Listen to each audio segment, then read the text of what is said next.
Yo creo que hay una palabra que es la palabra del 2024, del 2025 y probablemente de la próxima década, que es la inteligencia artificial. ¿Qué tipos de inteligencia artificial así a grosso modo hay y cómo afectan a las empresas en las que vosotros investigáis para invertir y a las valoraciones que estamos viendo hoy en día en el mercado? Si tú haces el ejercicio de ver el 2000, que es antes de ayer, ¿no? Eso aparece Internet, va a cambiar el mundo, ves cómo son las proyecciones. El consenso de mercado en ese momento era que quien iba a ganar iban a ser las compañías de teléfonos, las compañías de cables y los browsers. Y quien ha ganado ha sido un buscador, que es Google, y una empresa social de redes sociales, que es Meta, ¿no? Entonces es muy importante ver los hechos y ver la verdad. Yo tengo un panel que representa a los mayores distribuidores de Azure, Google Cloud y AWS y vemos cuánto se está gastando el cliente tradicional en inteligencia artificial. Entonces este castillo en naipes no tiene sentido. ¿Crees que Apple está viendo algo similar a lo que veis vosotros y por eso se ha quedado un poco fuera también de lo que es el desarrollo de modelos y lenguajes y inversión en IAs? Súper buena pregunta. ¿Cómo educarías a tu cliente, partícipe o a esta audiencia para entender la importancia, como decías antes, de invertir 5 años vista y no 1, 2 o 3 o 4? Todo el mundo te dice que es un inversor a largo plazo. O sea, si yo miro lo que pasó en la crisis financiera, etcétera, puede ser que tengas un momento puntual que pierdes un 40% de tu capital, ¿no? Y eso es on paper, ¿no? Eso es en papel, si estás invirtiendo a largo plazo. ¿Podrías, ahora, con todo lo que hemos explicado, dar concretamente la definición de, para ti, qué es una empresa quality y cuáles merece la pena mirar? A ver, nosotros no miramos prácticamente nada. Nada es suficiente, ¿sabes? Solo hay 120 compañías en el universo y ahí quizás lo que buscamos es la conjunción de 3 variables, ¿no? La primera es...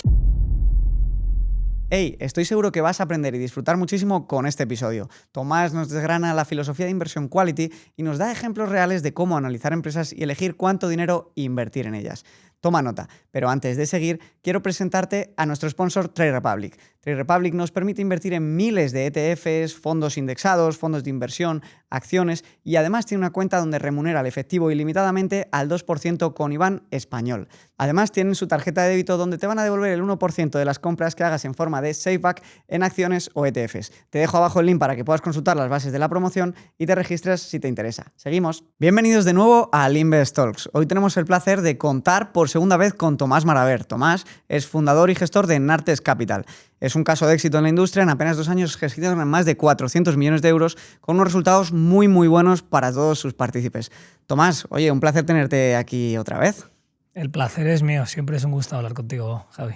Tu episodio fue de los que más gustó en la primera temporada del Investors. Creo que lleva más de 200.000 visualizaciones o algo así. Es una pasada, pero no tanto por las visualizaciones, sino por todo lo que la audiencia pudo aprender y estoy seguro que hoy se van a llevar un montón de aprendizajes, porque al final una persona con tu experiencia profesional, tu expertise y lo bien que transmites, pues siempre es un gusto escucharle. Vamos a intentarlo. No hagas preguntas muy difíciles esta vez. Bueno, ya veremos. Pero me gustaría empezar, Tomás, preguntándote, en un momento en el que se habla tanto de potencial burbuja, potencial crisis, potencial recesión, ¿cómo fue la primera vez como profesional que te enfrentaste a una caída gorda del mercado, a momentos de incertidumbre, de tensión? Yo entré a trabajar en el 2007, justo me cogieron en JP Morgan, fue el último gran ciclo. Y entonces me cogieron en Londres y estaba en el equipo que hacíamos préstamos o decidíamos préstamos que luego se vendían a terceros para las grandes compañías de private equity, ¿no? Para los KKRs, Apolos, CVCs de este mundo. Y el ojo del huracán de la crisis. O sea, eso a los 6 meses, pues yo entré y creo que cuando cerraban una operación pasaba una botella de champán y fue la última que pasó. Éramos un equipo de 140 personas y durante los próximos 2 años y medio fue reduciéndose el equipo hasta que quedamos, no sé si quedamos 25 en 2 años y medio, que luego yo ya me fui, ¿no? Entonces esa fue la primera y aprendí un montón, porque cuando se aprende es cuando pasan cosas malas, la verdad. Interesante. En estos 2 años y medio, de 2007 al 2009, claro, vivirías momentos de mucha tensión, mucho pesimismo. ¿Cómo evolucionaba ahí en la industria el sentimiento de los profesionales que estabais dentro de ella? Buah, era terrible. O sea, emocionalmente era durísimo porque tú estás sentado y de repente sonaba el teléfono y no volvía nunca la persona que estaba a tu derecha. O sea, la verdad es que era muy duro. También te generó muchas oportunidades, porque ¿qué pasó? Que un equipo o un grupo donde había muchísima gente luego se fue reduciendo. Y si realmente pues trabajabas mucho y tenías iniciativa, pues y generabas valor añadido, pues se te reconocía, ¿no? Se generaba un espacio. Pero la verdad que fue brutal. O sea, ahí te das cuenta, aprendes un montón de cosas, ¿no? Te das cuenta de la relevancia de la liquidez, que siempre no se habla nada de ello, pero yo recuerdo que JP Morgan tuviera que vender un préstamo de algo a 40 céntimos, de algo que claramente valía par. O sea, yo era la persona que estaba vendiendo eso y recuerdo rogar para que no se hiciera, ¿no? Y esa era la relevancia de necesitábamos, o sea, es un bien totalmente ilíquido y entonces tiene que salir del balance y no hay nadie que lo pueda comprar, ¿no? Por ejemplo, eso fue toda una experiencia, la verdad. Se habla mucho ahora de la liquidez, sobre todo en Twitter hay mucho debate de que desde la gran crisis financiera los banqueros centrales están inyectando mucha más liquidez, Estados Unidos con sus déficits tan marcados están inyectando mucha liquidez. ¿Se percibe eso hoy en día, que hay más liquidez en el sistema y que eso ayuda quizá a las empresas y a las valoraciones de los activos financieros? O sea, siempre que las cosas van bien, hay más liquidez en el sistema financiero y por lo tanto es más fácil acceder a capital y es más fácil hacer tonterías, que es lo que luego lleva a la crisis, ¿no? Por eso existen los ciclos económicos, ¿no? Siempre se van. Hoy había un artículo muy interesante sobre una cosa que saca Apollo con su aseguradora. Ellos compran una aseguradora que era el típico producto que lo lees y dices, bueno, ¿cómo se nota que estamos en un bull market, ¿no? Y donde casi todo vale, porque al final lo que vamos haciendo ingeniería financiera para que haya crear algo que parece que tiene poca volatilidad y mucha seguridad, y la realidad es que es lo mismo de siempre, ¿no? Cuando vas a la crisis financiera, pues todo estaba correlacionado. Tú pensabas que no, pero era un sistema en el cual había un montón de cosas que estaban correlacionadas entre sí. Eso fue uno de los aprendizajes más increíbles, ¿no? Cuando empezó a bajar todo, te das cuenta de cómo bajaba todo. Luego, otra de las cosas que ves en un bull market, que ahora hay ciertas analogías, es que había una burbuja de ganancias, ¿no? La gente siempre piensa en una burbuja y piensa, no, eso son las valoraciones, ¿no? Lo que estaba pasando ahí, los bancos tienen unas valoraciones muy lógicas, pero lo que estaba pasando ahí es que estaban ganando muchísimo dinero. Era un dinero que no era sostenible porque estaban haciendo un montón de productos, pues derivativizando, si quieres, que no es un término, es un término así del que se habla, para ganar más dinero, cobrar más fees, y era algo totalmente artificial y que no era sostenible en el tiempo, ¿no? Y en el sistema financiero. Otra de las cosas que pasa es que siempre piensas en las burbujas, que como no piensas de manera independiente, crees firmemente en las instituciones, ¿no? Y ahora hay, pues mira, hay dos compañías que tenemos en la cartera que son las compañías de calificación crediticia, que son Moody's y S&P, y todo el mundo decía, bueno, es que estas compañías son... dicen que este es el riesgo que hay de que suceda este evento y por tanto ese riesgo es muy, muy, muy limitado. Y como todo estaba correlacionado y la gente no era consciente, el riesgo era mucho más alto, ¿no? Bueno, tampoco vamos a contar aquí la peli, que hay varias pelis buenas de la época, pero todo eso, de una manera u otra, pasa en los mercados donde hay burbujas, ¿no? Y una de las grandes cosas que facilita eso es que hay una liquidez desmedida. Y si sumamos esta liquidez que estamos viendo que está, pues, que está siendo muy importante, ¿no?, en los mercados y que hay mucha gente que la tiene en cuenta para sus valoraciones y para este éxtasis, ¿no?, del mercado alcista, al hecho de que Trump esté presionando tanto a bajar los tipos de interés, puede que esté metiendo más leña al fuego y veamos durante un tiempo que el mercado pues, está funcionando con esteroides. Es muy posible, ¿no? O sea, yo ahí te diría dos cosas. Uno, desde el punto de vista de adivinar la macroeconomía es súper difícil, ¿no? Entonces aquí tienes como... Uno, cuál es el status quo macro real, ¿no? ¿Qué va a hacer el consumidor? ¿Qué van a hacer los gobiernos? Ceteris paribus. Hoy, ¿qué quieren hacer, ¿no? Y los consumidores, gobiernos y empresas, ¿no? Que son los actores importantes de la macro. Pero luego está cuáles son las expectativas y cómo compara eso con las expectativas y qué van a hacer los bancos centrales. Y es súper difícil ese cóctel. Si no eres un trader macro, que no es en absoluto mi caso y no me siento con la capacidad de sentarme aquí y deciros, mira, lo que creo que es lógico que suceda ahora es esto, pues es imposible adivinar, ¿no? Entonces ahora es un sistema muy estanco. ¿Por qué? Porque como hay un déficit enorme en Estados Unidos, pues aunque Trump controle la Reserva Federal, si no controla el déficit, la gente le va a dar miedo y la Reserva Federal va a tener que tomar una política mucho más restrictiva, ¿no? Y va a desaparecer esa liquidez independientemente de la politización de Trump. ¿Por qué? Porque Estados Unidos no se va a poder permitir sostener ese déficit si los bonos suben mucho, ¿no? O sea, es algo altamente complejo y sobre todo es algo que es prácticamente imposible de predecir, con lo cual nosotros nos encanta hablar de ello. O sea, todo el mundo es un poco, yo siempre digo que es como la parte del cotilleo, pero la realidad es que sacar de ahí una tesis y una forma de invertir con un riesgo limitado y componiendo tu capital es muy difícil. No, y te agradezco tu postura porque es verdad que yo creo que a todo el mundo que está de una manera u otra relacionado con el mundo inversor, hablar de la economía y la macro le encanta, como para justificar, tanto para bien o para mal, las tesis que tiene cada uno de acciones muy, muy concretas que luego tienen más que ver con los beneficios y si estos beneficios son sostenibles que no con... Claro, yo invierto en microeconomía, o sea, a mí realmente todo eso está muy bien, es divertido hablar de ello, pero tiene cero impacto en cómo vamos a invertir, que es donde creo que realmente puedo añadir valor, ¿no? a mis coinversores. Y esta frase me encanta y quiero preguntarte también por el efecto divisa, porque comentabas, ¿no? El tema de los déficits, hemos visto la devaluación del dólar este año y mucho inversor pequeño se pregunta cuando invierte si merece la pena cubrir divisa. ¿Qué opinas de cubrir divisa a largo plazo o no a la hora de elegir acciones o fondos? Uno, depende de qué divisa, ¿no? O sea, si esto, eso lo primero, ¿no? Si es el euro dólar, pues quizás ahí hay una estabilidad a largo plazo, ¿no? No es que estructuralmente se vayan separando, ¿no? Pues va a cotizar entre 1,5 y 1 normalmente, ¿no? Igual se desvía algo. Entonces, ¿cuál es la respuesta? Depende de tu horizonte temporal. Si tú estás invirtiendo a 2-3 años, es un riesgo que tienes que ver si quieres asumir o no. ¿Por qué? Porque a 2-3 años puede haber cierta volatilidad en la divisa. En cuanto alargas y es muy caro cubrir la divisa, ¿vale? Eso, nosotros estamos justo ahora sacando una clase hedged, que se dice, una clase cubierta, por una demanda enorme por parte de los clientes, y yo les estoy diciendo a todos los clientes, oye, realmente si invertís en el fondo a 5 años, que es lo que me gustaría que hicierais, no deberíais cubrir la divisa, o estáis dejando 2,5 puntos anuales de componer capital, que parece poco, pero con el tiempo eso tiene un efecto súper potente. Y en el fondo lo que estás haciendo es quitar volatilidad a corto plazo, pero no estás quitando volatilidad a largo plazo. Entonces no tiene una función real de proteger capital si alargas ese periodo temporal. No sé si he sido claro o ha sido un poco... Sí, al final es decir, reduces la volatilidad pero con un precio alto en el medio y largo plazo, que si necesitas rentas a corto plazo y tienes que asegurarte un ingreso, pues puede tener sentido, ¿no? Cubrir, pero exacto. Si estás invirtiendo a largo plazo, plantéate los costes si tienen sentido de hacerlo. Claro, ¿no? Es muy difícil que merezca la pena si estás invirtiendo a más de 5 años. Ese sería... Yo, por ejemplo, no hay nada como no ver lo que haces, no lo que dices, ¿no? Yo, por ejemplo, tengo todo mi dinero invertido sin cobertura de divisas. Súper interesante.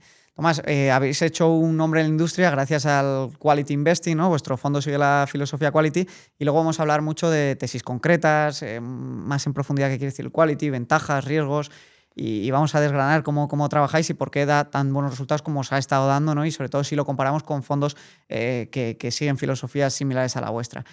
Pero comentabas que para ti lo importante es la micro, ¿no? Ir ahí al día a día de los negocios y yo creo que hay una palabra que es la palabra del 2024, del 2025 y probablemente de la próxima década, que es la inteligencia artificial.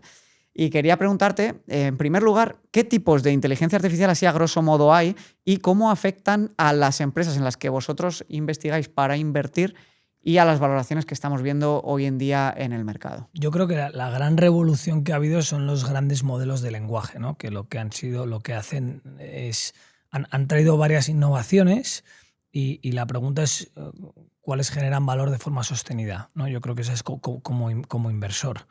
Entonces, ¿qué tipos de... O sea, ese es el desarrollo. Entonces, ¿ahora quiénes hay y qué actores hay en el mercado? Un montón.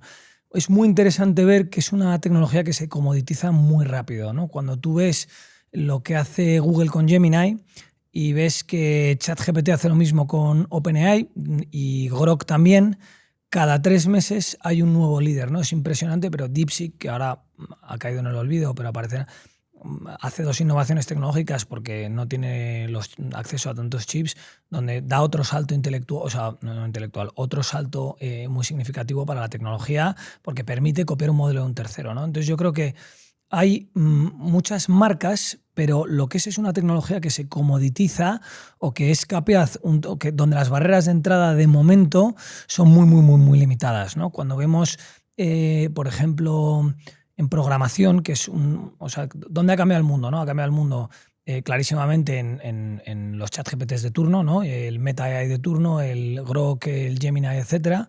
En programación ha cambiado el mundo, los programadores ahora son mucho más eficientes y ahí Microsoft tenía GitHub Copilot, ¿vale? Que era su solución, que en ese momento era el líder y funcionaba muy bien. Y luego ha salido Cursor, que funciona muy bien, y ahora hay una lista de otros 10 proveedores de ese servicio que te dan esa misma solución. Entonces es muy duro como inversor, ¿no? Cuando ves eso, porque al final es muy difícil ver quién va a ganar, porque si es un juego de capital, el capital rara vez es una barrera de entrada sostenible, ¿no? Muy interesante porque hace ya tiempo leí en 1900, creo que había más de 200 acciones cotizando relacionadas con el mundo del automóvil. Y claro, el automóvil fue la gran revolución, se sustituyeron los caballos en todo el mundo, pero el 95% de las empresas que quisieron meter dinero y investigar para convertirse en la líder del desarrollo del mundo de la automatización acabaron desapareciendo en 10-15 años, ¿no? Entonces, claro, entra tanto dinero, ¿no? Y hay tanta competencia. Y te lo pongo, es muy interesante ahora, ¿no? Porque si tú haces el ejercicio de ver el 2000, que es antes de ayer, ¿no? Eso aparece Internet, va a cambiar el mundo, ves cómo son las proyecciones. El consenso de mercado en ese momento era que quien iba a ganar iban a ser las compañías de teléfonos, las compañías de cables y los browsers. Y quien ha ganado ha sido un buscador, que es Google, y una empresa social de redes sociales, que es Meta, ¿no? Quien ha ganado, digo, a grandes rasgos. Eran los números 2 y número 3, ¿no? O sea, Google iba detrás de Yahoo y Altavista. Meta iba detrás de MySpace. Entonces, es una reflexión muy interesante ver que no solo en ese momento, en el 2000, donde todo el mundo sabía que Internet iba a revolucionar el mundo, y se destruyó una cantidad enorme de capital. Fue un auténtico drama, ¿no? Para todos los que están ahí. El otro día me contaba un inversor que él recuerda cuando Repsol sacó una página web y subió un 13% la acción, porque había sacado una página web Repsol, que bueno, es obvio, ¿no? La chorrada. Entonces, yo creo que son buenos puntos de referencia a tener en cuenta como inversor en un momento como el actual, ¿no? Sí, porque entiendo que como gestor debe ser una batalla constante, ¿no? Sobre todo con los partícipes y de cara a la rentabilidad anual, el hecho de decir, puede que estemos entrando en territorio burbuja con el tema de la IA, pero puede que suba mucho a corto o medio plazo y yo, por no verlo claro, a lo mejor me quedo lejos de las rentabilidades que a corto y medio plazo están aquí a costa, luego sí a lo mejor de tener menos volatilidad o menos caída el día de mañana si pasa este tipo de cosas, ¿no? Como pasaron en el pasado. Yo creo que nosotros nos permitimos cobrar una comisión de gestión que tiene, por un lado, una inversión en el proceso de inversión, que en nuestro caso es altísima, ¿no? Es casi toda la comisión de gestión, pero por otro lado nos pagan por dos cosas, ¿no? Por trabajar y hacer ese proceso para llegar a decisiones inteligentes y para asegurarnos que tomamos las decisiones adecuadas en momentos puntuales muy, muy extraños de mercado. Y ahora te diría que estamos ahí, ¿no? Yo creo que es súper útil ver dónde estás, ¿no? Entonces, ¿dónde estamos? Joder, el MSCI World, el S&P 500, ahora mismo TMT, que es tecnología, media y telecomunicaciones, es un 40% del mercado. Las 10 compañías más grandes representan casi un 40% del mercado. Si te quito de ahí, pues JP Morgan, Apple y Berkshire Hathaway, que son las que no tienen que ver con AI, y te meto todo lo demás que tiene que ver con AI, más o menos del índice, un 40 y largos por ciento es algo que cotiza en función de lo que haga AI. Si encima cojo lo que son proxies de inteligencia artificial, ¿no? Que pues algunas compañías de fintech, que algunas compañías que cotizan de una manera parecida, tienes un índice que más de la mitad de tu riesgo está correlacionado a una variable, ¿no? Yo como gestor nunca haría eso con mi capital, ¿no? Y con mi dinero, vamos, como inversor, que tengo todo mi dinero en el fondo. No hay ninguna tendencia, no hay ninguna fuente de retornos que esté correlacionada y represente más de un 10 y poco por ciento de la cartera, ¿no? Entonces, desde un punto de vista de lo difícil que es a día de hoy, yo creo que tenemos el lujo de tener unos inversores que están bastante formados y entienden muy bien lo que hacemos y son conscientes de que, uno, desde el punto de vista estrictamente de gestión de riesgos, nunca vamos a asumir ese riesgo a largo plazo, ¿no? Porque puedes perder capital de forma permanente. Y luego está, ¿cuál es nuestra opinión de ella? Imagínate que yo fuera súper constructivo en IA, tendría un 10% de la cartera, ¿vale? ¿Cuál es el tema? Que no somos constructivos en IA ahora mismo, ¿no? Hemos vendido Microsoft, hemos vendido TSMC, hemos vendido Google. Durante los últimos, te diría, 9 meses hemos reducido enormemente nuestra exposición a Meta. Negocios que nos encantan, si el negocio core nos encanta, es un problema de qué están haciendo con el capital excedente que tienen, ¿no? Entonces, volviendo un poco, que si quieres nos expandimos sobre qué está pasando en IA y por qué no somos tan constructivos sobre la tecnología, que quizás sea la esencia, pero de cara a los partícipes te diría que tenemos el lujo de tener unos inversores que saben lo que hacemos, saben para qué nos pagan y saben que esto puede durar, ¿no? Y lo importante es tener una comunicación fluida con ellos. El miedo entonces respecto a las empresas que están invirtiendo tanto en IA es que no puedan obtener retornos del dinero que invierten para desarrollarla a largo plazo como se prevé que puedan obtenerlos, o que simplemente vengan otras empresas y capturen esos retornos con una nueva tecnología que no estaba ni prevista y que sea más barata de generar? ¿Cuál es un poco vuestra preocupación ahí? Súper bien formulada la pregunta, las dos cosas, ¿no? Yo creo que es útil ver un poco, oye, vamos a ver dónde estamos, ¿no? Luego, siempre ex post las cosas parecen obvias, entonces el sentido común es maravilloso. Yo digo, joder, los últimos 6 meses OpenAI ha pasado de valer 250 billion a valer 500 billion, ¿vale? 500... Cuando Meta hizo la IPO, que estamos hablando de Meta, valía 100 billion, para que te hagas una idea, y ganaba dinero. Bueno, OpenAI vale medio trillón en el mercado privado, pero es que, o sea, que es 5 veces lo que valía Meta, que ya ganaba dinero, es que además sus proyecciones es que va a quemar 115 billion de caja. Va a quemar 115 billion de caja. De todo el venture capital que se levantó el año pasado eran 100 billion. De ese tipo de números estamos hablando, ¿no? Entonces, lo mismo pasa con Anthropic. Y recuerda lo que te he comentado antes. Hay 11 compañías que tienen modelos que hacen algo muy parecido. Entonces, es un tema delicado, ¿no? Joder, sale Meta diciendo que va a invertir 600 billion en Estados Unidos. Es una cantidad... Es importante tener esa referencia, ¿no? Cuando yo miro los números, entonces vamos a entrar en cómo es nuestra perspectiva en base al trabajo que hemos hecho. Hemos hecho muchísimo trabajo sobre esto. O sea, la pobre analista de tecnología no ha tenido verano. Yo he tenido un poquito de verano al final, pero le hemos dedicado mucho tiempo a asegurarnos, oye, a testar nuestras hipótesis, ¿no? ¿Qué dice la data que tenemos y testar esas hipótesis? ¿Qué vemos? Hemos pasado de inversión en todo lo que sería el ecosistema de la nube, ¿no? De 260 billion a 600 billion. Eso en los últimos 2 años, del 23 al 25. Esos son 340 billion más. 340 billion, si yo te pongo una depreciación lógica y un retorno en capital normal, tienes que crear Google Search. Google Search ha sido el mejor negocio del mundo durante mucho tiempo con los mejores márgenes y es el más grande porque Microsoft Business Services tiene 100 billion. Eso es la inversión pasada. Lo que está en el mercado es que se espera que se inviertan 1 trillón y pico en el 2028 y bastante más de 1 trillón, ¿no? Todo fondeado vamos a volver a por cerrar el círculo, que OpenAI espera quemar 115 billion en los próximos años, ¿no? Entonces hay una explosión de inversión en infraestructura y nos vamos a la adopción. Y la adopción, y en los casos de uso, se habla un montón, muchísimo. Nosotros no paramos de hablar con clientes, con early adopters, y no se ven, o sea, hemos hablado mucho de la programación, que lo hemos comentado antes. En el caso de Meta específicamente, sí que han tenido, que luego podemos hablar de ello, pero como controlan la distribución, se han podido quedar esos beneficios, mejorando el algoritmo tanto de recomendación como de targeting de publicidad digital. Pero no hay muchos más, y tenemos que todos utilizamos ChatGPT, pero ¿cuánto estás dispuesto a pagar por ChatGPT pudiendo, bueno, tiene 800 millones de usuarios, no todos, hay gente que utiliza otras cosas, teniendo Gemini que es gratis? Si ChatGPT me sube los precios, me iré a Gemini que me lo ofrece gratis, y si no, me iré a Meta AI, y luego hay que ver esos usos. Entonces, hay una adopción que es real, pero todavía no sabemos utilizar esta infraestructura. Y eso hay que combinarlo con los 2 elementos clave, ¿no? Que es lo que comentaba antes. 1, la comoditización de la tecnología, que enseguida se copia. Y 2, la depreciación del activo.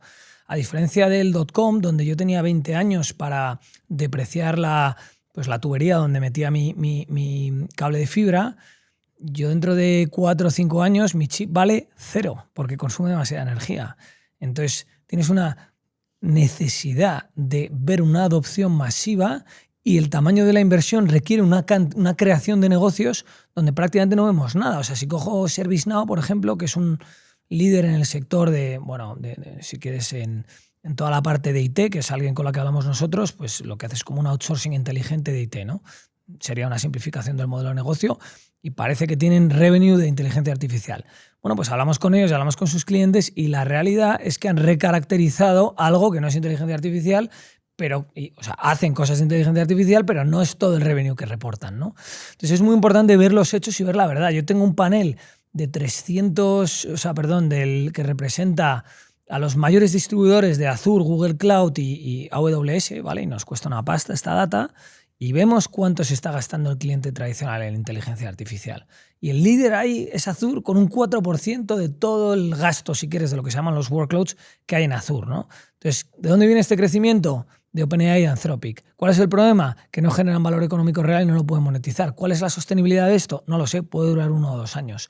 Pero ¿cuál es nuestro mandato? Nuestro mandato es darle rentabilidades a nuestros coinversores y con mi dinero, es lo que quiero hacer, asumiendo un riesgo muy limitado. Entonces, este castillo de naipes no tiene sentido por todos estos factores, ¿no? Para nosotros. Imagínate que luego tiene sentido. Sigue siendo la decisión correcta para nosotros que tomamos la decisión en base a los hechos que vemos.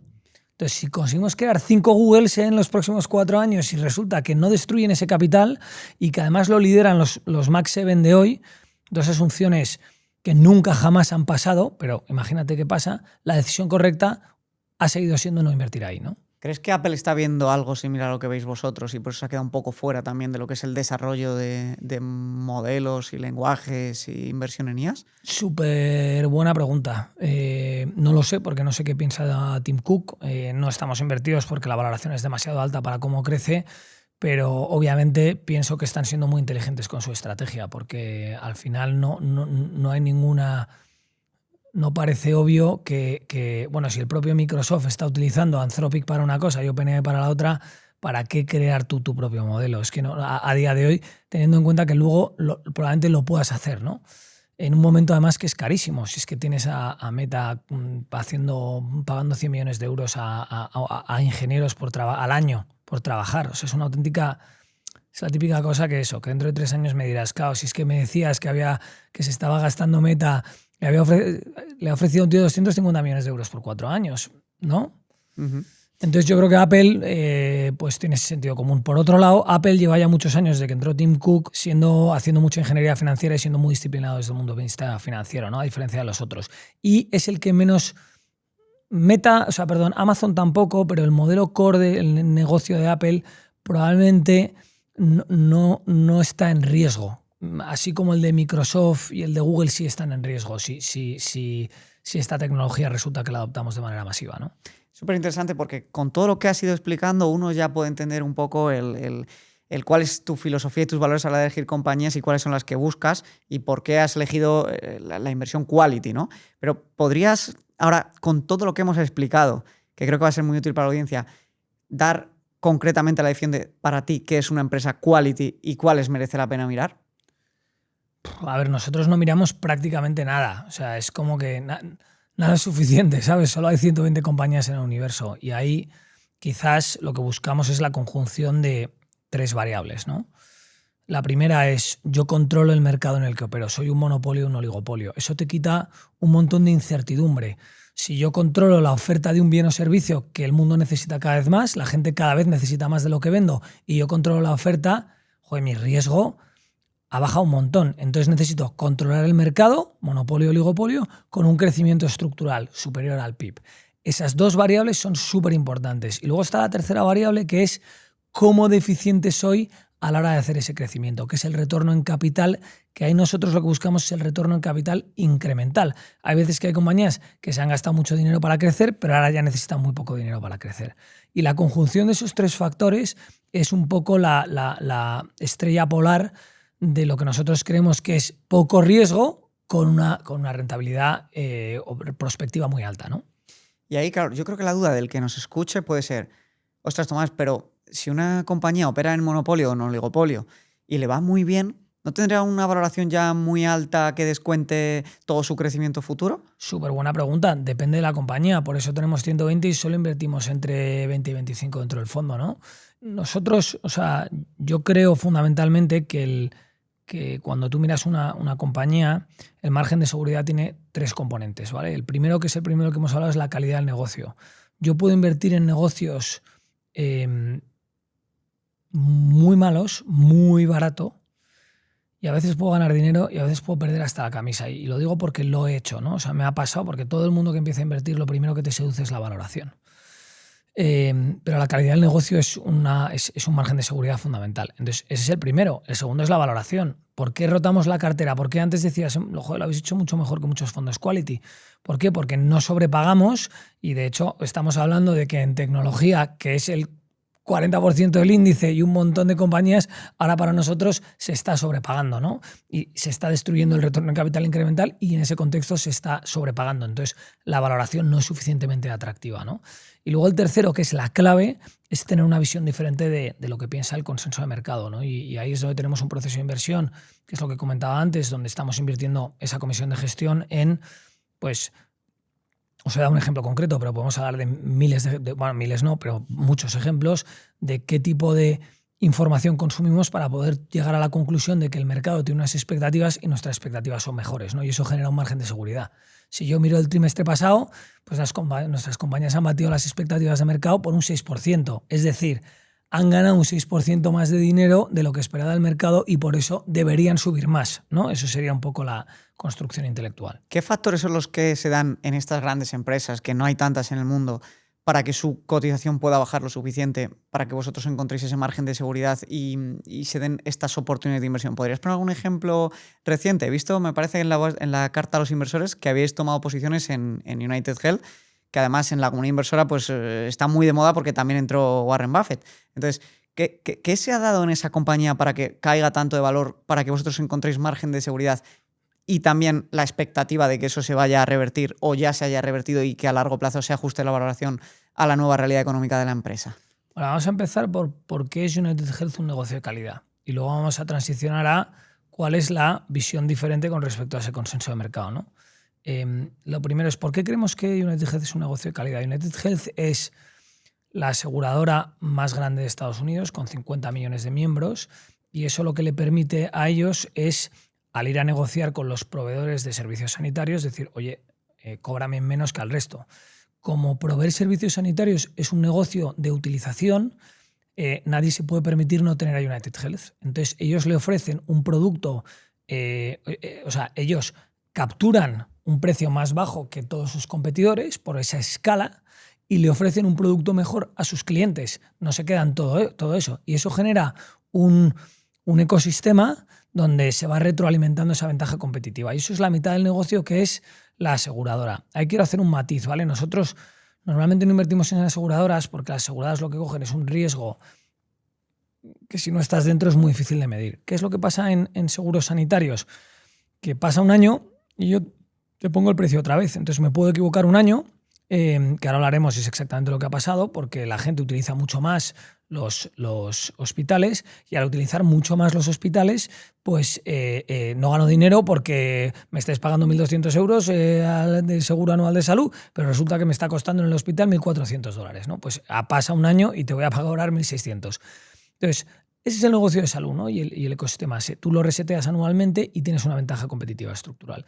Y luego tienen el negocio de Optum, que tiene 3 subnichos de negocio. Me has preguntado por un negocio que realmente es muy complejo, con lo cual voy a simplificarlo para que no estemos aquí hablando 1 hora y media. Pero bueno, donde ha habido problemas más relevantes es el negocio de Optum Health, ¿vale? Que ahí lo que hacen es que tienen proveedores de servicios sanitarios, ¿vale? Ellos realmente lo que hacen es que no tienen grandes hospitales, pero tienen ambulatorios y tienen pues servicios sanitarios en casa, a domicilio, ¿no? Que se dice. Entonces, ellos tienen un pool muy importante de pacientes, la gente de más de 65 años que está en un programa médico que se llama Medicare Advantage, ¿vale? Entonces, bueno, un matiz, es un negocio de utilización y ahí está la rueda maravillosa de United Health. Me aseguro que tengo utilización, me aseguro que en el resto de lo que no es Optum tengo mejores términos, con lo cual le puedo ofrecer a mis clientes un producto mejor, con lo cual gano cuota de mercado y es lo que ha pasado en los últimos 20 años y va fenomenal. ¿Qué ha pasado puntualmente en estos últimos 6 meses? Han pasado, todo el sector sanitario está muy convulso, ahora es un momento que hay un montón de oportunidades. De hecho, nosotros teníamos, cuando lanzamos el fondo en 2022, teníamos muy poco peso en el sector salud. Ahora, pues por una serie de temas coyunturales, hay una gran oportunidad porque se ha bajado mucho ese sector. Uno de los motivos es que a raíz del COVID generó mucho inventario y en lo que es proveer servicios sanitarios ha habido problemas de capacidad en los hospitales. Entonces la gente está volviendo a los hospitales, está utilizando mucho más los seguros médicos y el año pasado United Health capturó mucha cuota de mercado. Y cuando tú capturas mucha cuota de mercado tienes el problema que es lo más importante, que aunque sea un poco confuso, que es que tú cuando aseguras a un paciente no sabes exactamente cuál es su estado sanitario. Como no sabes cómo es su estado sanitario, o no sé si es su situación sanitaria, la realidad es que puedes perder mucho dinero porque es un tío que puede estar muy enfermo y le estás cobrando mal, ¿no? Entonces, si ganas mucha cuota de mercado y la gente vuelve a los hospitales y además te pasa que ha habido un cambio regulatorio en cómo codificas a los pacientes, que hay copago del Estado, que son esa población de más de 65 años, ha habido una transición, o sea, cómo funciona es, yo te pago a ti Si tú tienes diabetes tipo 1, que esperemos que no sea el caso, pues el Estado me va a pagar $1.000 por ese paciente de Medicare Advantage, ¿vale? Pero yo tengo que demostrar todos los años que tú tienes diabetes tipo 1.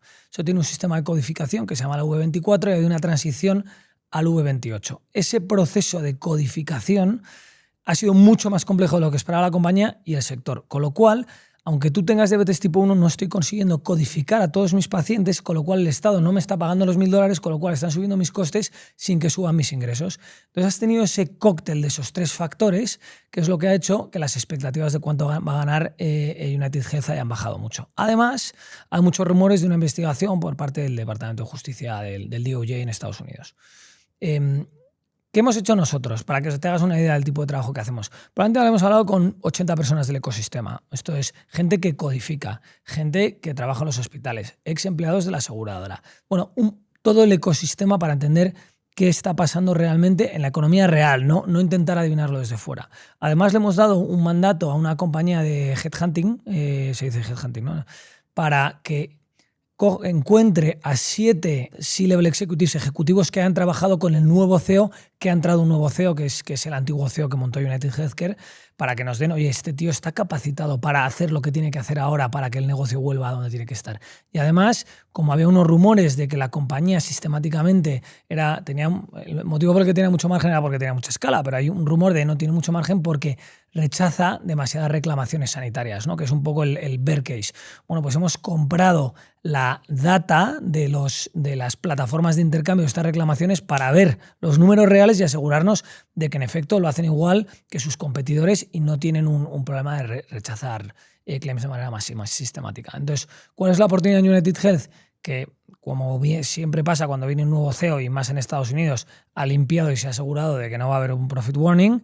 Tienes un reset este año en la aseguradora. En Optum tienes este programa de codificación que va a tardar un par de años, pero son temas totalmente transicionales. El negocio sigue teniendo la misma calidad. Es un negocio casi de suscripción, que yo creo que es muy interesante. O sea, nosotros buscamos negocios que sean de consumo no repetitivo, no discrecional. En este caso, la discrecionalidad de ir al hospital tiene un componente acotado relativamente y al final tú no te cambias de seguro de manera muy, muy recurrente, ¿no? Entonces, al final vemos que es un negocio que ofrece una oportunidad brutal, todo ello con una valoración genuinamente muy atractiva, ¿no? Y donde tenemos una visión diferente de consenso, porque al haber hecho todas esas entrevistas, creemos que la probabilidad de que gane el dinero que está ganando y proyectando el equipo gestor es un escenario muy, muy, muy conservador y muy bajo, ¿no? Y de hecho, si miras lo que ha hecho lo que ha hecho Hemsley cuando era CEO, era notorio lo conservador que era y cómo batía expectativas de forma consistente, ¿no?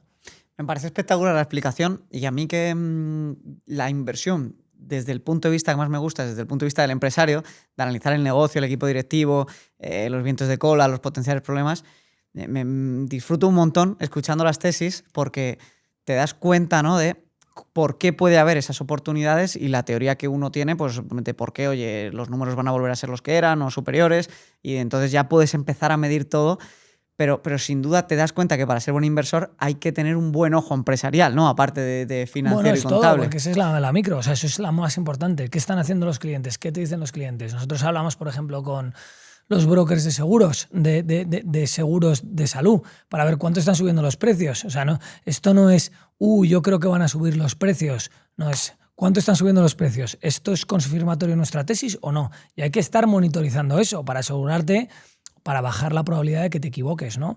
Entonces, realmente nosotros, al profundizar enormemente en un grupo muy pequeño de compañías, que además per se son bastante predecibles, creamos una ventaja competitiva, ¿no? Entiendo que ahí el único riesgo es equivocarte en el análisis o en el diagnóstico de que pueda ser transitorio el problema y se convierta en un problema permanente, bueno, pero único, lo limitas con la... Único es una palabra muy... hay un montón de riesgos en todo, ¿no? Nosotros que en ese aspecto somos notoriamente conservadores, ¿no? Hay un riesgo regulatorio, ¿no?, que tienes que asesorar y medir y ver, ¿no? Hay un riesgo en la reestructuración, o sea, en lo que es la codificación de Optum, hay una parte que ellos también van a reestructurar, unificar mucho cómo funcionan todos ese ecosistema de proveedores de salud para que haya unas sinergias más grandes y eso también puede alargarse en el tiempo. A esta valoración, que es mucho más baja de lo que era hace 12 meses, lo que te tienes que creer no tiene nada que ver, ¿no? Y eso es lo que es interesante del mercado, que te ofrece estas oportunidades. Yo creo que la gente con este fragmento de la charla va a disfrutar como enanos, escuchando cómo desglosas el negocio. Me gustaría preguntarte por el negocio de Visa o Mastercard, porque son empresas quality, ¿no? También, y las habéis tenido, no sé si las seguís teniendo en el fondo, y me gustaría entender también en empresas que parece que ya están súper asentadas, que parece complicado que se sigan expandiendo, ¿no? ¿Qué factores puede haber para que un inversor decida poner en ella su capital esperando pues, esos retornos incrementales de capital y de retornos financieros a su dinero? Para no expandirme demasiado, voy a intentar ser conciso, ¿no? O sea, tú ahí tienes... Están compuestas por dos negocios, ¿no? O sea, en cuanto a la calidad es obvia, es un negocio donde tienes una red que es muy difícil de replicar, ¿no? Porque tienes cientos de millones de comercios con billones de usuarios. Entonces es muy difícil que yo entre y desintermedie ese ecosistema porque realmente a las personas que toman esa decisión no tienen ningún incentivo a hacerlo, ¿no? El consumidor, los pagos, es muy interesante verlo, es algo muy conservador porque es el dinero. Entonces el dinero a la gente... Lo que le gusta saber, acuerda esa imagen, ¿no?, del señor mayor que no le quiere meter su tarjeta en internet, ¿no? Pues es algo notoriamente conservador, pero donde ellos dominan, si quieres, todo el ecosistema de pagos de consumer to business, ¿no? Y eso es, o sea, del consumidor al pago, ¿no? Pues voy al restaurante y pago mi café con la tarjeta de Visa, y Visa ni me pone el café ni paga el dinero, pero se queda unos puntos básicos de esa transacción, ¿no? Luego, además, entonces, eso es un 65 y un 75% del negocio de Mastercard y Visa, respectivamente. Luego tiene un negocio que se llama el negocio de servicios de valor añadido, que es en todo el ecosistema de pagos. Pues hay muchos servicios que se proveen a los bancos, a los merchants, a los acquirers, o sea, dentro de ese ecosistema de pagos, a los distintos actores que hay, ¿no? ¿Qué es lo que está sucediendo en el mundo? Que el mundo está gravitando a un mundo donde es mucho más digital. Al ser un mundo mucho más digital y hay mucho más e-commerce, por ejemplo, eso es un viento de cola enorme para Visa y Mastercard, porque todo el mundo está pagando por tarjeta de crédito al comprar algo en Me Da Igual, y la única compañía que tiene la data suficiente y la seguridad para prevenir esos fraudes de forma sistemática y bien hecha es Visa, y eso es uno de los servicios de valor añadido, por poneros un ejemplo, que vende. Flujos alternativos de pago, ¿no? Pues Visa, por ejemplo, por poner el ejemplo de Visa, tiene Visa Direct, que Visa Direct lo que te permite es hacer push payments, ¿no? Cuando una persona trabaja en Uber, pues esa persona que trabaja en Uber no es fijo en Estados Unidos, en España sí, por unos matices muy específicos, pero bueno, en el mundo en general, oye, pues tú y yo nos está yendo mal el negocio y nos tenemos que poner a conducir un coche de Uber, ¿no? Pues nos vamos a conducir un coche de Uber, y ahora cuando nos bajamos cuando se va el señor por la puerta y paga esos $10, inmediatamente a mi cuenta bancaria aparecen, gracias a Visa Direct, el porcentaje que me corresponde, ¿no? Como conductor en este caso, que sería algo menos de la mitad. Entonces, ese es el tipo de soluciones que está creando Visa y Mastercard, ¿no? Para ponerle un poco de cara y ojos, o sea, Visa ha creado en los últimos 10 años un negocio que gana más dinero que Inditex, ¿no? En Value Added Services, no te hablo de Consumer to Business Payments. Entonces, bueno, esos son los dos motores de crecimiento donde claramente, en nuestra opinión, el mercado infravalora el crecimiento del negocio de Value Added Services, ¿no? Que por eso lo llevamos teniendo, y es un negocio, y flujos alternativos de pago, que son dos negocios que en ambas compañías llevan componiendo entre el 20 y el 25% los últimos 3 años, ¿no? No quiero entrar en demasiado detalle para que no sea muy largo, pero si tú descompones ese negocio y realmente ves que hay en ese negocio y la longevidad de ese crecimiento es muy grande. Y en el negocio core de toda la vida, que es el de pagos de consumidor a negocio, pues todavía cheques es una oportunidad y cash es brutal, ¿no? El dinero está desapareciendo, pues aunque no os lo creáis, en Japón y en Alemania y en muchos mercados emergentes todavía se paga muchísimo con dinero, y eso gradualmente va desapareciendo, que te da un crecimiento, además de estar indexado a la inflación y una serie de bondades asociadas al negocio, ¿no? Además del elemento mix, ¿no? Que cuando tú pagas y haces tap to pay, que es que yo pago, no sé cómo se dice en español, perdón, pero cuando tú pones la tarjeta sin meter el PIN, el contactless, sí. El contactless, perdón, pues tienes un mix mejor y por tanto ganas más dinero, ¿no? Cuando eres Visa y Mastercard. Entonces ahí es como todo, hay que mirárselo y estudiárselo y ver si realmente lo que tú ves y llevas viendo tiempo, que en este caso han sido inversiones muy exitosas para nosotros y lo seguirán siendo, es consistente, es más agresivo que lo que piensa el mercado, y por tanto tengo ese margen de seguridad, ¿no? O más más constructivo, si quieres, más que agresivo. ¿Y ahí hay riesgos con la posible implementación de las CBDCs o monedas estatales que puedan desintermediar? Bueno, siempre se comenta esto de los riesgos, siempre hay algo con Visa y Mastercard, ¿no? Pues cuando salió Apple Pay era brutal. La realidad es que, en nuestra opinión, de momento vemos cero evidencia. O sea, creemos que ellos van a ser un facilitador, ¿no?, de este tipo de soluciones. ¿Por qué? Porque es que nadie tiene, y ya lo ha intentado, la tarjeta local europea, llevamos escuchándolo, no te puedo explicar cuánto tiempo. La realidad es que nadie tiene ningún incentivo a cambiar eso. ¿Por qué? Porque los bancos reciben casi toda la comisión que es de la tarjeta de crédito, que es la que le molesta a los vendedores de los comercios, ¿no? Y tú, como usuario, lo que quieres es una opción fácil, sencilla, rápida, segura, y eso es lo que funciona hoy. Y no tienes un fee suficientemente alto como para tener un incentivo a cambiarte, ¿no? Muy interesante. ¿Por qué crees que en Europa no hay tantos incentivos de rewards, de points, como se dice en español, de beneficios, de puntos? Porque como se reguló la industria en diferentes partes, y entonces eso baja cuánto pueden cobrar los bancos, y al bajar cuánto pueden ganar los bancos, pues tienen menos incentivo a hacer ese tipo de procesos. Luego, la penetración de American Express, que quizás es lo más notorio, porque ahí el banco prácticamente no gana, bueno, es diferente el modelo de negocio, pues es menos, la penetración es más baja, ¿no? Interesante, Tomás. Y quería preguntarte, porque claro, cuando uno empieza a analizar su universo de empresas y ve pues las oportunidades, pero tiene que gestionar un fondo y elegir bien los porcentajes del peso de las distintas empresas, ¿cómo vosotros hacéis ese estudio de, oye, yo a esta empresa le doy un 5% del dinero que tengo en el fondo, a esta un 7%, a esta un 3%, a esta un 2%? Lo tenemos hiper sistematizado.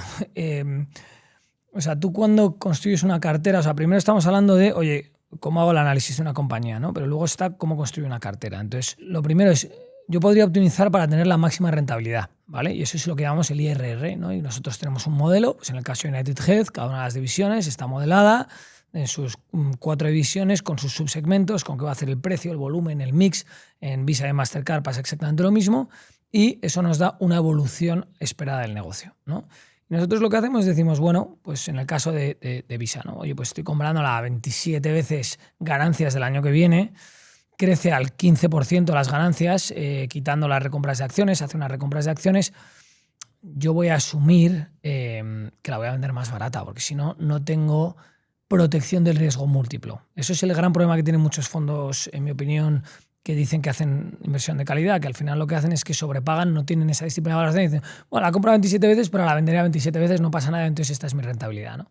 Entonces, cuando nosotros miramos un negocio como Visa, asumimos que la compramos a 27 veces, y dentro de 3 o 5 años, en función de, bueno, lo tenemos modelado, asumimos que eso va a bajar a un múltiplo más en línea con el mercado, con 22 veces, con las recompras de acciones, el crecimiento de las ganancias, eso nos da una rentabilidad esperada, en este caso de un 15%. Pero nos hemos cubierto el riesgo múltiplo. Y entonces tenemos las 120 compañías del universo rankeadas. ¿Y ahora qué hacemos? Decimos, bueno, ¿cuál es la convexidad de la inversión? ¿Vale? Que es decir, cuando una empresa, yo tengo mi caso base, pero el mundo no funciona por casos bases, funciona por caso base, y también tienes un caso malo, ¿no? Donde las cosas van mal. Hay una desintermediación en el caso de Bitcoin, porque Bizum consigue penetrar no solo el account to account, sino el business o sea, consumer to business payment, ¿no? Y eso pasa en una serie de países y hay una desintermediación real. Oye, ¿qué rentabilidad tendría en esa instancia en Visa? Y si hay una diferencia muy grande entre el caso base y el caso malo, lo que te quiere decir es que tienes una visibilidad más baja sobre ese negocio. Y por tanto, per se, ese negocio debería tener un peso más bajo en la compañía. Entonces, no solo es el IRR, sino también es la convexidad de esa inversión. Y luego, otro factor que afecta muchísimo al tamaño de cada posición es cómo de diferente es nuestra visión con respecto al mercado. Porque eso quiere decir que el mercado no tiene... O sea, por ejemplo, el año pasado nosotros veíamos Visa y Mastercard, la volatilidad que ha habido en tipos de cambio ha sido muy baja. Eso es un viento de cola enorme para Visa y Mastercard, porque tienen muchísima exposición, no solo en e-commerce, que es entre países, pero también a travel, ¿no? A viajes de personas que pagan con Visa en el Reino Unido. Pues eso es, ahí tienen un margen enorme en Visa y Mastercard, ¿no? Y veíamos que eso era, bueno, lo que fuera. En ese momento había sido un evento muy sumamente extraño y que no era sostenible en el tiempo, y veíamos que realmente estaba creciendo más rápido de lo que esperaba el mercado. Tener esa visión diferente del mercado y la certidumbre de eso también nos lleva a aumentar el peso. Entonces, yo, dos posiciones que tienen un IRR similar, cuando veo cuál es la convexidad y cuál es la diferencia con respecto a consenso, puede tener una un peso de un 2,5% y otra un peso del 5%. Y luego está cómo juega mi equipo, ¿no? Si tú tienes a 11, yo sé muy poco de fútbol, pero voy a poner un ejemplo más típico. Si tienes a 11 Mbappés y tienes en la portería Mbappé, pues probablemente tu equipo de fútbol sea peor, ¿no? Necesitas un tío que sea un buen... Y cuando construyes una cartera pasa un poco eso, ¿no? Tienes que asegurarte que no hay correlación de riesgos, que es lo que hablaba antes con relación al índice. Es una auténtica locura lo de cómo está eso que es que justo se han ligado muchos temas que hemos comentado, ¿no? La correlación en el 2008 y lo que comentaba es en cierta medida similar con lo que está pasando ahora con la inteligencia artificial, y nosotros en la cartera uno de los criterios fundamentales es ese, ¿no?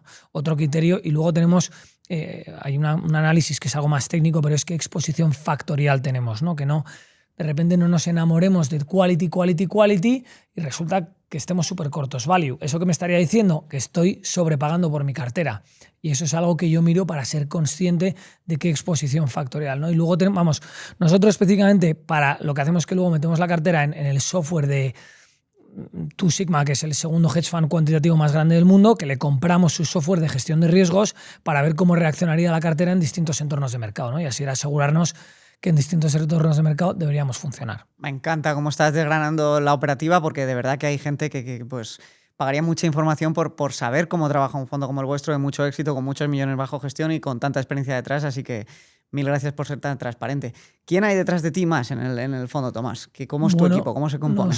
Yo creo que hay que tener un equipo, cuando yo veo que ha funcionado a nivel global, a gran escala, lo que veo es que hay un patrón muy consistente, ¿vale? Que es que hay un CEO y un grupo muy pequeño de analistas, 4 o 5 analistas. ¿Por qué? Porque si no te conviertes en un gestor de personas. ¿Y por qué? Porque yo tampoco puedo diferir la opinión mucho. Entonces yo tengo un universo relativamente pequeño, tengo esas 120 compañías que me conozco muy bien y donde tengo un plan de acción con cada analista que está especializado por sector y que tiene esa profundidad de conocimiento. Y ese es un poco el esquema de cómo estamos estructurados en gestión. Luego además tenemos una CEO absolutamente espectacular y un equipo comercial también muy bueno que está muy cerca de los clientes y habla mucho con ellos, ¿no? Y me permite a mí dedicarme a gestionar. ¿Cómo educarías a tu cliente, partícipe o a esta audiencia para entender la importancia, como decías antes, de invertir 5 años vista y no 1, 2 o 3 o 4? Yo le invitaría a que mire la historia, porque yo le puedo contar, o sea, es súper difícil, todo el mundo te dice que es un inversor a largo plazo. Yo les digo, mira, puede haber una instancia en la que, o sea, si yo miro lo que pasó en la crisis financiera, etcétera, podría ser que caiga la bolsa un 50% y nosotros no creo que hagamos un 50% en esa instancia, pero que haríamos algo menos. Puede ser que tengas un momento puntual en el que pierdes un 40% de tu capital, ¿no? Y eso es on paper, ¿no? Eso es en papel, si estás invirtiendo a largo plazo. Y yo les cuento ese rollo, pero luego tu inversor, que eso tienes que ver cómo funciona él en sus propias carnes. Si miras la historia, está clarísimo, ¿no? Que lo lógico es invertir a largo plazo, que lo lógico es invertir y sobreponderar renta variable si tienes ese horizonte temporal, porque el índice te hace un 10%, el factor quality te hace un 12,5% y nosotros con nuestro proceso de inversión espero que hagamos un 15% a muy largo plazo. ¿Qué va a pasar a 6 meses vista? Súper difícil de saber y gracias a eso podemos ganar ese dinero, ¿no?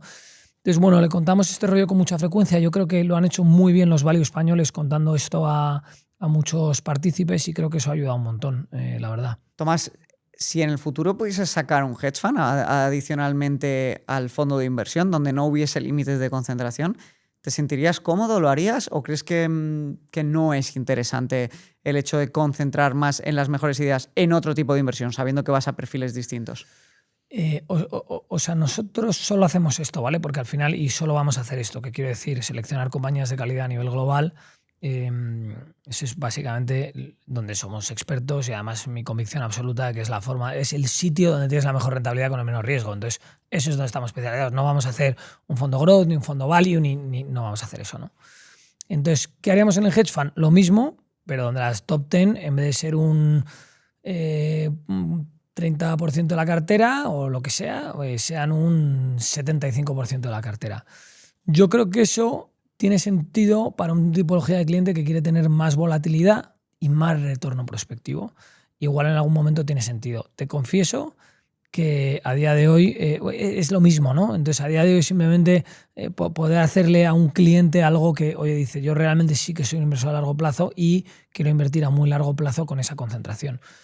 Yo personalmente con mi capital, ¿no? Volvemos un poco que está muy bien darle a tu cliente lo que quiera. O sea, oye, que queréis una clase con cobertura pues, de tipos, pues de moneda, pues la hacemos, pero yo no lo haría, ¿no? Pues yo con mi capital probablemente tendría al menos la mitad, tengo la mitad de mi capital en este fondo o incluso algo menos en el fondo más concentrado, ¿no? Con más volatilidad.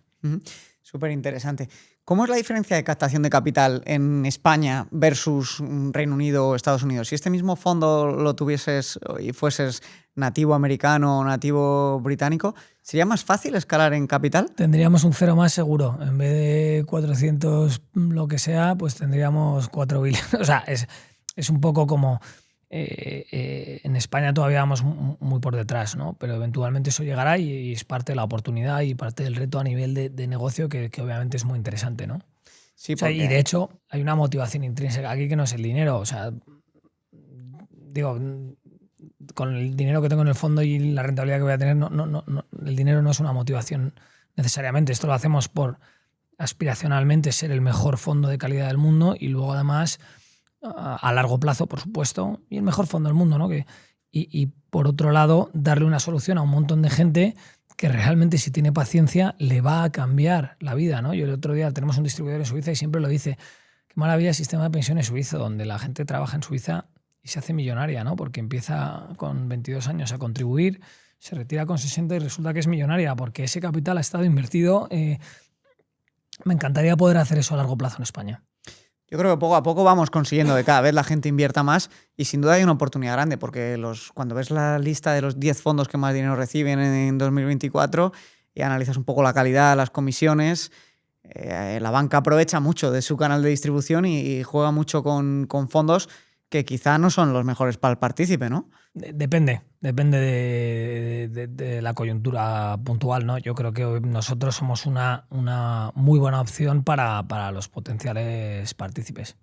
Muy bien, Tomás. Te voy a hacer una última pregunta que me la piden siempre los jóvenes amantes de la inversión y es, oye, si tu hijo o un familiar, un allegado, quisiese tener una carrera profesional similar a la tuya, es decir, pudiendo acabar creando un fondo de inversión o al menos trabajando en un fondo de inversión y dedicándose a analizar empresas y oportunidades de inversión, ¿qué consejo le darías si tiene 17, 18 años para sus siguientes pasos profesionales y educativos? Si tiene 17, 18 años, le diría que experimente para ver qué es lo que le gusta, ¿no? Eso seguro. Hombre, yo creo que ahora estamos en un momento donde, gracias a gente como tú, el acceso a una información de una calidad enorme es relativamente fácil, ¿no? Entonces hay un montón de podcasts espectaculares a nivel global y en España, donde tú eres un líder en España específicamente. Luego las cartas de los inversores en general son públicas, la nuestra no es pública, pero bueno, los inversores la leen. Le recomendaría que invirtiera y le recomendaría que leyera libros de inversión, ¿no? Leer libros es importante.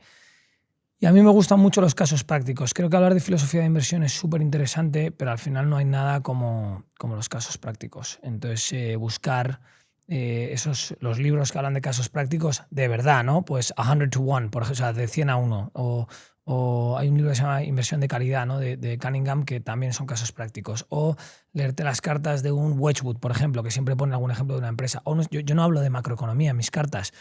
¿Por qué? Porque todo el mundo te mete el mismo rollo, pero es que nadie sabe nada. O sea, en el mundo financiero estamos un poco locos y se habla un montón de algo que es totalmente impredecible y de que nadie tiene ninguna ventaja competitiva. Entonces, yo les animaría mucho a que invirtieran personalmente y vieran esos casos, ¿no? Y cómo evoluciona. Pues es un buen punto de partida, desde luego. Para mi hijo, que tiene 11 años, estaba abriendo una cuenta en un sitio y tiene que invertir en valores y en mi fondo y ver cómo evoluciona eso, ¿no? Súper, Tomás. Pues oye, un placer tenerte aquí. Mil gracias. Ojalá que podamos hacer una serie recurrente y nos vayas contando cómo evoluciona el fondo, vuestras tesis, cómo veis las grandes empresas de calidad del mundo. Y mil gracias por tu tiempo y por tu confianza. Gracias a vosotros.